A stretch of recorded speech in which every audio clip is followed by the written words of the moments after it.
তো জান্নাতীরা যখন জান্নাতের দিকে যাবে, ফেরেশতারা হাঁকিয়ে হাঁকিয়ে নিবে, চলেন চলেন জান্নাতে চলেন। তারা যেতে যেতে জান্নাতে ঢোকার পথে যে বড় বড় গেট গুলো থাকবে, এই গেট গুলো পাবে। এই গেট গুলো এত সুন্দর ডিজাইন করা, অসাধারণ ভালো। এক একটা গেট এত বিশাল। এই গেট গুলোর আশেপাশে বিশাল মরুদ্যান, বিশাল বাগান, বিশাল ফুলের বাগান, বিশাল খাওয়া দাওয়ার ব্যবস্থা। এই সুন্দর দৃশ্য আর চাকচিক্যময় জায়গা দেখে জান্নাতীরা মনে করবে এটাই জান্নাত।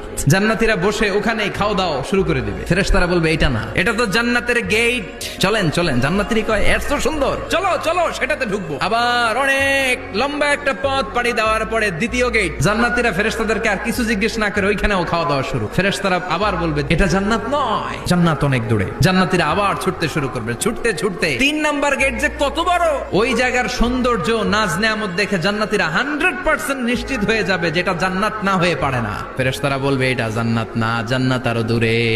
সুবহানাল্লাহ।